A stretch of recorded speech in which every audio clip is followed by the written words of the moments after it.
Bonjour à tous, ici Adrien. Dans cette vidéo consacrée aux commandes Linux de base, nous attaquons le 6e chapitre et là, nous allons partir à la recherche d'informations sur notre système. Première commande que je souhaite vous présenter, c'est la commande date. Une fois qu'on la valide, elle nous affiche la date et l'heure du système. Donc là, nous voyons que mon système Linux est réglé sur la date du mercredi 29 septembre 2021, que l'heure c'est 7h37 et 15 secondes, et on a une information sur le fuseau horaire, ici, Europe centrale. D'ailleurs, en parlant de date et de temps, une deuxième commande que je peux vous illustrer ici, c'est la commande Uptime. Elle va nous afficher depuis combien de temps le système est démarré. Donc ici, on voit que c'est opérationnel depuis 58 minutes. On a un rappel sur l'heure actuelle, évidemment, et on a des informations supplémentaires comme le nombre d'utilisateurs connectés à la machine et des informations sur la charge du système. Alors, vu que ici, nous voyons qu'il y a 4 utilisateurs connectés, ça fait une bonne transition pour la commande suivante qui va nous lister tous les utilisateurs connectés sur la machine. Cette commande, c'est une lettre, c'est la lettre W. Alors bien sûr, cette commande nous affiche à nouveau les informations de l'uptime vues précédemment, mais ici, on a un petit tableau récapitulatif avec la liste des utilisateurs connectés. Donc vous voyez, il y a 4 connexions initiées par l'utilisateur Adrien. On voit sur quel terminal il est connecté, une fois TTY7, une fois PTS2, une fois PTS4, une fois PTS6.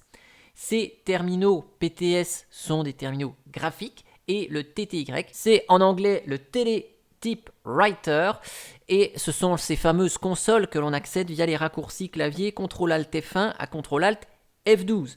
On a les dates de connexion à ces terminaux et puis on a des indications sur le processus lancé par cet utilisateur. Allez, on se fait un petit tour du côté du matériel et on va afficher les informations concernant le processeur.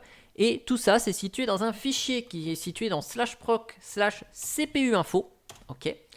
Donc ici, on va avoir chaque cœur listé avec les informations relatives au processeur concerné, notamment son modèle, la taille du cache, la vitesse du processeur.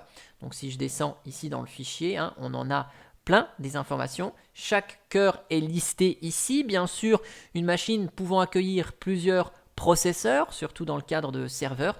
Eh bien, si vous avez 2 processeurs différents, vous pouvez avoir 2 modèles différents qui s'affichent et vous avez plein d'informations sur ces processeurs, notamment les fameux flags, ces fameux drapeaux qui indiquent des informations sur les instructions que le processeur peut exécuter. Voilà. Donc vous avez plein d'informations sur le processeur ici.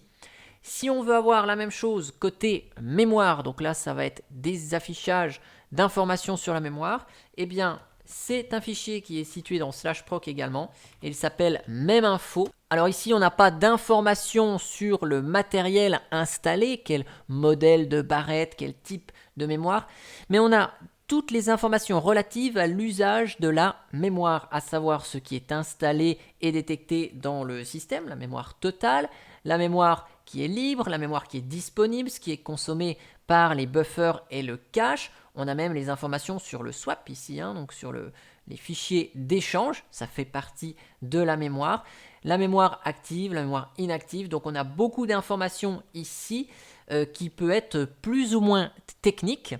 Et c'est sur ce fichier que se repose la fameuse commande free, qui est la commande que je vous montre ici. Cette commande free vous met sous forme de tableau la consommation mémoire utilisée et disponible pour le système. Donc avec une ligne pour la mémoire, une ligne pour les partitions ou fichiers d'échange ici. Donc là on a les informations que l'on avait dans ce fichier, mais un peu mieux présenté à l'écran. Et si vous voulez afficher ça de manière un petit peu plus lisible, pour éviter que les chiffres soient trop grands, vous pouvez utiliser l'option "-m" pour afficher ces informations en mégas par exemple. Après avoir parlé processeur et mémoire, on s'attaque au disque et surtout au système de fichiers. Si vous voulez afficher l'utilisation de vos systèmes de fichiers, il s'agit de la commande df.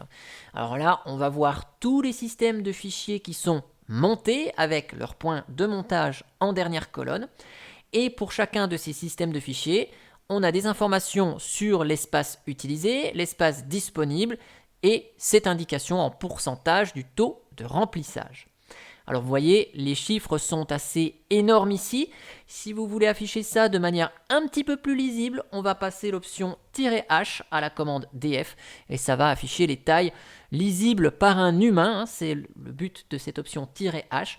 Et donc les mégas sont indiqués avec des grands M, les gigas avec des grands G et les téras avec des grands T. C'est quand même beaucoup plus lisible ici. Et donc là, on voit que ma partition de données fait 1,8 Tera, que j'en ai utilisé 1,8 Tera, modulo l'arrondi évidemment. Il reste 47 gigas de libre, ça nous fait donc un taux de remplissage de 98%.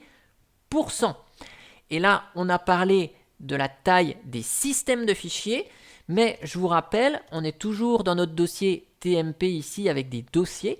Si vous voulez avoir des informations uniquement sur la taille d'un dossier, combien prend de place un dossier sur votre système, vous allez pouvoir utiliser la commande DU ici.